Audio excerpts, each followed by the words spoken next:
Hello, welcome back to our channel মাধব.প্রিয়াঙ্কা vlog. আপনারা সবাই কেমন আছেন? আশা করছি খুব ভালো আছেন, সুস্থ আছেন। আমরাও ভালো আছি। তো আমার গলার ভয়েসটা আসলে একটু আলাদা আপনাদের মনে হবে, কারণ মালদা থেকে আসার পর ঠান্ডা গরম মিক্স হয়ে গেছে, তো যার কারণে আমার সর্দি লেগে গলার আওয়াজটা একটু চেঞ্জ হয়ে গেছে, মানে গলাটা একটু বসে গেছে। তো আপনারা কারা কারা আমার মালদার ব্লগ দেখেছেন আমাকে কমেন্ট বক্সে অবশ্যই কমেন্ট করে জানাবেন যে আমার ব্লগটা আপনাদের কাছে কেমন লাগছে।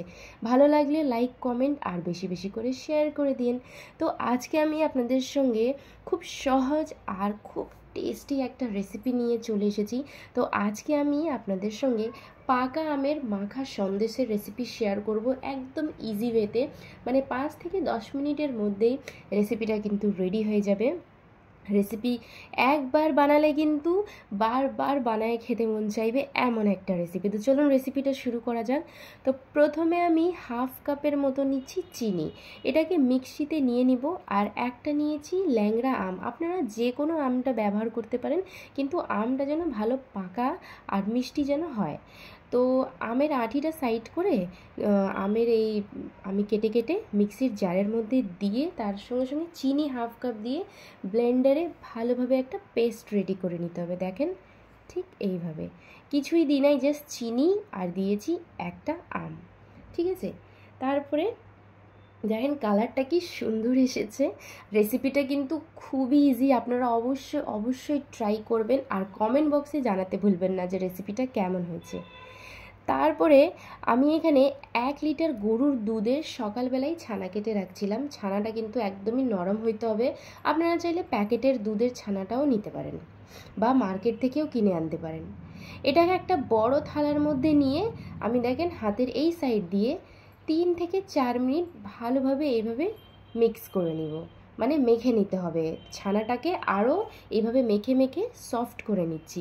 তো আমার তো 3-4 মিনিট লাগে নাই, মানে 1.5 থেকে 2 মিনিটের মধ্যেই আমার ছানাটা কিন্তু একদম সফট হয়ে গেছিলো। তো আজকে আমি গরুর দুধের ছানা ব্যবহার করছি, আপনারা যে কোনো ছানা ব্যবহার করতে পারেন, ঠিক আছে। তো আমি ফ্রেশ নিয়েছি।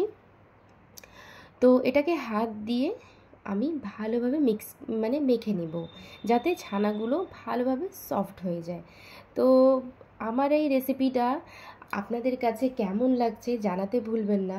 আর তার আগে আমি বলতে চাই, চ্যানেলে যদি আপনারা নতুন আছেন প্লিজ আমার ইউটিউব চ্যানেল মাধব.প্রিয়াঙ্কা ব্লগ একটু সাবস্ক্রাইব করে দিবেন। আর আমার ফেসবুকেও পেজ আছে, প্লিজ পেজটিকে একটু ফলো করে দিন। এদিকে দেখেন আমার ছানাটা কিন্তু খুব সুন্দর সফট হয়ে গেছিলো, 1.5 থেকে 2 মিনিটের মধ্যেই হয়ে গেছিলো। তো পাকা আমের মাখা সন্দেশ বানানোর জন্যে আপনারা অবশ্যই ছানাটা ফ্রেশ ব্যবহার করবেন, মানে 1-2 দিন 3 দিনেরটা ব্যবহার করবেন না, না হলে ভালো হবে না টেস্টটা। তো আমি ছানাগুলোকে মিক্স করে একটা বড় বাউলের মধ্যে নিয়ে নিচ্ছি। তার মধ্যে আমি হাফ কাপ দিচ্ছি দুধ পাউডার, যে কোনো আপনারা দিতে পারেন। আর ঠিক সেই পরিমাপেই আমি হাফ কাপ দিচ্ছি লিকুইড মিল্ক, যেটা হয় মানে দুধ দিচ্ছি, লিকুইড দুধ। তো এই দুধটা আমি প্যাকেটেরই ব্যবহার করছি, ঠিক আছে। তো হাফ কাপ পাউডার দুধ আর দিচ্ছি হাফ কাপ লিকুইড দুধ দিয়ে ছানার সঙ্গে ভালোভাবে এটাকে যে কোনো চামচ বা হুইস্কের সাহায্যে এটাকে ভালোভাবে মিক্স করে নিতে হবে। দেখেন ঠিক এইভাবে আপনারা খেয়াল রাখবেন যে ছানাগুলো দুধের সঙ্গে যেন ভালোভাবে মিক্স হয়ে যায়। এদিকে আমাদের কিন্তু এই ব্যাটারটাও রেডি, আর আম আর চিনির যে পিউরিটা সেটাও রেডি হয়ে গেছে। গ্যাসের মধ্যে আমি কড়াইটাকে গরম করে নিচ্ছি। কড়াইটা যখন আমাদের গরম হয়ে আসবে তখন আম আর চিনির যে পেস্টটা ছিল সেটা দিয়ে আঁচটা কিন্তু মিডিয়াম করে 2 থেকে 3 মিনিট হালকা হিটে এটাকে ভালোভাবে মিক্স করে নেব। কিছুক্ষণ পরই দেখবেন আপনারা আম আর এই চিনির মিক্সচারটা একটু হালকা ট্রান্সপারেন্ট হয়ে যাবে আর কড়াই থেকে কিন্তু উঠে উঠে আসবে, ঠিক আছে। তখন আপনারা এর মধ্যেই ওই যে ছানা দুধ আর পাউডার দুধের যে মিক্সচারটা সেটাকে আবারও ভালোভাবে মিক্স করে এটাতে অ্যাড করে দিতে হবে। তারপরে এই আমের পিউরি আর এই ছানার যে ব্যাটারটা সেটাকে ভালোভাবে একদম মিডিয়াম হিটে কিন্তু এটাকে মিক্স করে নিতে হবে। আঁচটা কিন্তু কোনোভাবেই হাই হিটে রাখা যাবে না, না হলে কিন্তু নিচ থেকে লেগে যেতে পারে, ঠিক আছে। তো এইভাবে আমি আবারও 5 থেকে 7 মিনিট মিডিয়াম হিটে এগুলোকে ভালোভাবে মিক্স করে নিচ্ছি। কিছুক্ষণ পর আপনারা দেখবেন এই জিনিসটা ফুটতে শুরু হবে আর জিনিসটা কিন্তু গাঢ় গাঢ় হওয়া শুরু করবে, ঠিক আছে। তো যেহেতু পাকা আমের মাখা সন্দেশ হবে, তো মাখা সন্দেশ কিন্তু বেশি শক্ত হয় না, নরম নরমই খেতে ভালো লাগে, মানে মুখে দিলেই কিন্তু গলে আসবে এমনভাবের একটা সন্দেশ আমি আজকে আপনাদের সঙ্গে শেয়ার করছি রেসিপিটা। আশা করি আপনাদের কাছে ভালো লাগবে। তো এটাকে আমি ভালোভাবে মিক্স করছি আর কন্টিনিউয়াসলি যে কোনো স্প্যাচুলা বা চামচের হাতার সাহায্যে এটাকে ভালোভাবে মিক্স করবেন। দেখেন কিছুক্ষণ পরই মনে হবে এই ব্যাটারটা কিন্তু একটু গাঢ় গাঢ় হয়ে আসছে, আঁচটা কিন্তু তখন কম করে দিবেন, ঠিক আছে। তো এইভাবে আমি 5 থেকে 7 মিনিট, বা আপনারা যদি অল্প কোয়ান্টিটি করেন তাহলে তাড়াতাড়িও হয়ে যেতে পারে। তো আমি 5 থেকে 7 মিনিট একদম হালকা হিটে কন্টিনিউয়াসলি এটাকে চালিয়ে যাচ্ছি, ঠিক আছে। তো আমার ব্যাটারটা কিন্তু গাঢ় গাঢ় হয়ে গেছে।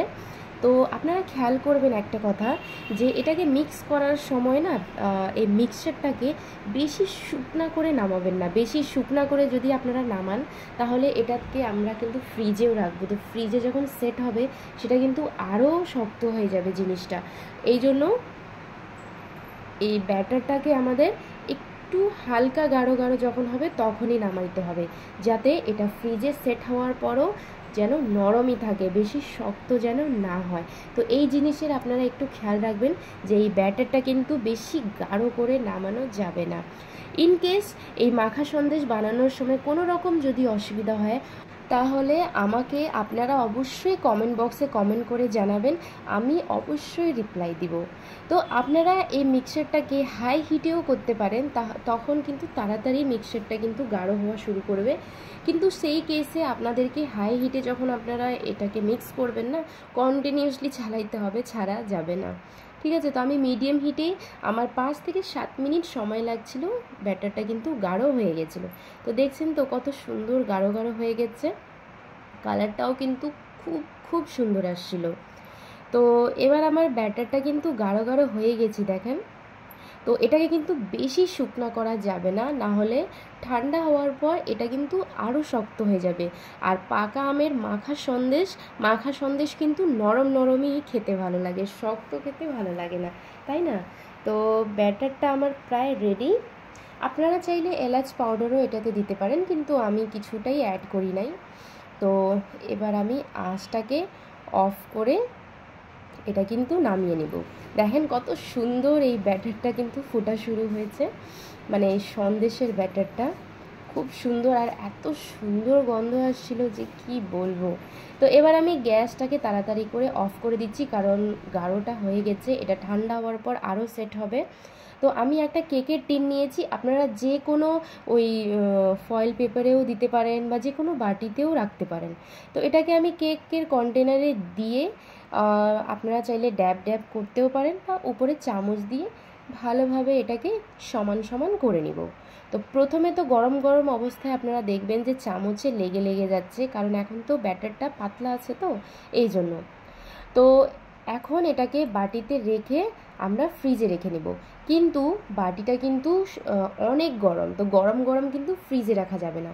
তো সেক্ষেত্রে কি করব, একটা স্টিলের প্লেটের মধ্যে আমি নর্মাল রুম টেম্পারেচারে জল নিয়েছি, জল নিয়ে তাতে দেখেন এই বাটিটাকে 10 মিনিটের মতন, 8 থেকে 10 মিনিট সময় লাগবে, আর আপনার জিনিসটা কিন্তু ঠান্ডা হয়ে যাবে। তারপরে এটাকে ফ্রিজে, নর্মাল ফ্রিজে রাখবেন, ডিপ ফ্রিজে রাখা দরকার নেই, 1 ঘন্টার মতন রাখতে হবে। আমার তো আধ ঘন্টায় রেডি হয়ে গেছিলো, তো আমি আধ ঘন্টায় আবার ফ্রিজ থেকে নিয়ে ফ্রেশ হয়ে চলে এসেছি। দেখেন আমার সন্দেশটা কিন্তু একদম রেডি। ওয়াও, দেখছেন কত সুন্দর সেট হয়েছে। এবার আপনাদেরকে কেটে দেখাচ্ছি, দেখেন চামচে কিন্তু একদমই লেগে লেগে যাচ্ছে না। আগে যখন গরম ছিল চামচে লেগে লেগে যাচ্ছিল না, এখন কিন্তু লেগে যাচ্ছে না। আর ঠান্ডা হওয়ার পরও কিন্তু বেশি শক্ত হয় নাই। আর মাখা সন্দেশ কিন্তু এমনই খেতে অনেক অনেক ভালো লাগে। তো আমার এই রেসিপিটা আপনাদের কাছে কেমন লাগছে অবশ্যই কমেন্ট বক্সে জানাবেন। ভালো থাকবেন, সুস্থ থাকবেন, আমাদের চ্যানেল মাধব.প্রিয়াঙ্কা ব্লগের সঙ্গে থাকবেন। আমি দেখা করব আপনাদের সঙ্গে নেক্সট ব্লগ ভিডিও রেসিপি নিয়ে। Thank you. রেসিপিটা ভালো লাগলে প্লিজ একটু বেশি বেশি করে শেয়ার করে দিয়েন, আর চ্যানেলটিকে, আমার ইউটিউব চ্যানেলটাকে একটু সাবস্ক্রাইব করে দিবেন।